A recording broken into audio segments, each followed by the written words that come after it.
Tomorrow marks the third anniversary of the massacre at the Tree of Life Synagogue in Pittsburgh. An avowed white supremacist killed 11 worshipers that day.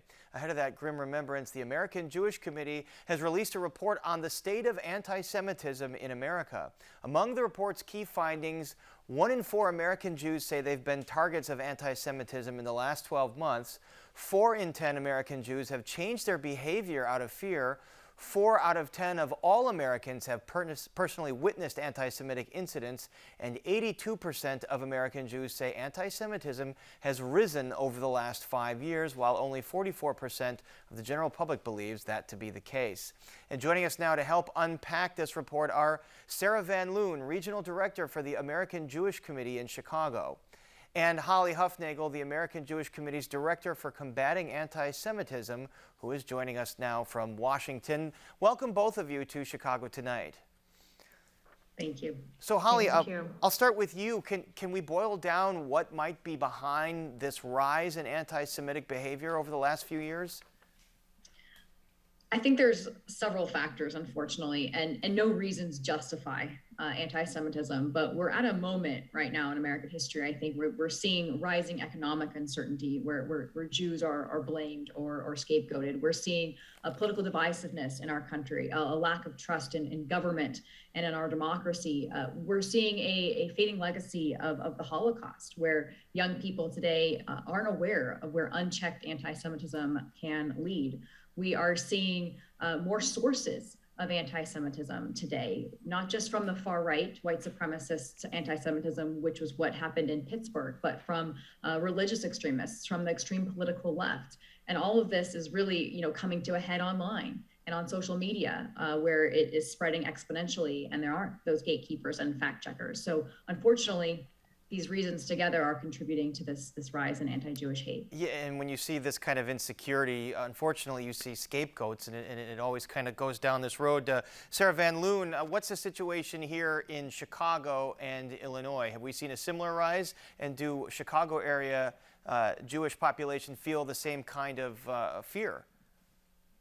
I would say yes, they do see a similar and face a similar type of fear here in the Midwest.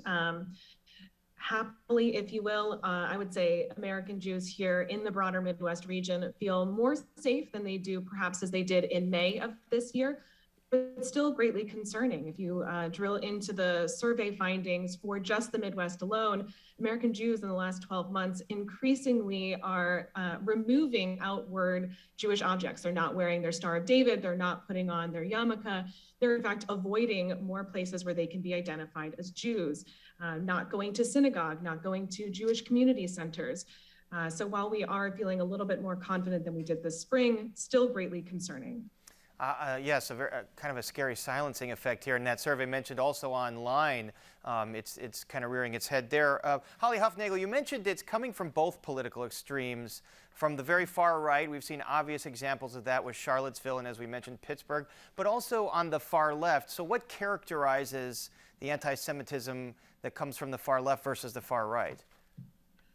So I think the far right anti-Semitism is easy for us to identify. It is the neo-Nazis marching in Charlottesville, shouting, "Jews will not replace us." It's what happened in Pittsburgh. It's what happened in Poway in California when a Jewish woman was killed.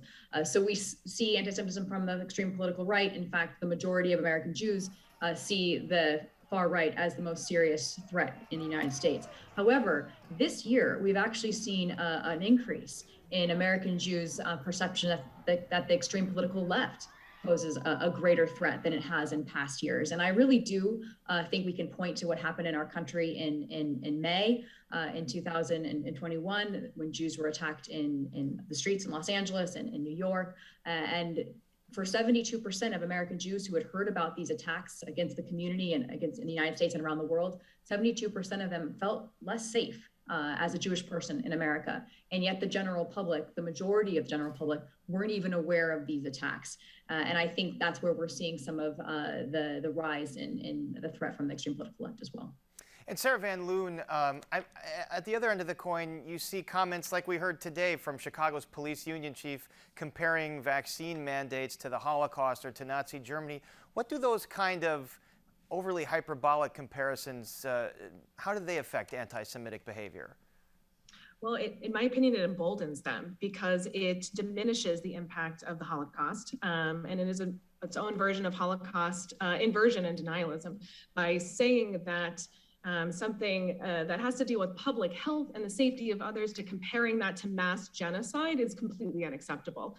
And so it cheapens, I would say, a horrific experience in the Jewish communal memory. We still have so many survivors, particularly here in Chicago. So to have the leader of the police union so carelessly make such remarks, it's fully unacceptable. Holly Hufnagel, we've talked about the problem here, especially this year, especially over the last 5 years. From your vantage, what are the solutions? So I think it has to start with recognition. There's been a small glimpse of hope this year. More Americans are at least aware of the term anti-Semitism. Last year, we found that 46% of Americans really weren't familiar with the word anti-Semitism. That number is down to 34% this year. That's still 1 in 3 Americans who don't know what anti-Semitism is. So we have education to do in that space. But recognition is the first step, and recognizing that anti-Semitism is not a Jewish problem. It's a societal problem. It's a reflection on the health of our society, and it's up to really, non-Jews and all Americans to push back and combat it. And Sarah Van Loon, how do you deal with the influence of social media, where it's sort of the Wild West, and you just see so many dark and anti-Semitic statements circulating on social media because people can kind of hide in anonymity? What about that? So locally, we're working with our interfaith leaders to promote it on a community basis, building coalitions, helping to break down walls and build bridges with those of other faiths and ethnicities so that we can demystify the other, so that some of that dark hate, as you described it on the internet, doesn't have a place or a community to be fed on to begin with. So we look to partner with others to promote understanding, to promote goodwill, but we're also calling on social media companies to take action, to fulfill the promises that they put forth in their codes of conduct. And I know AJC has worked extensively with a number of social media companies, including to strengthen their moderation effects. And so we need to continue that valuable and important work. All right, well, very important discussion here. And our thanks to Holly Hufnagel and Sarah Van Loon. Thank you so much.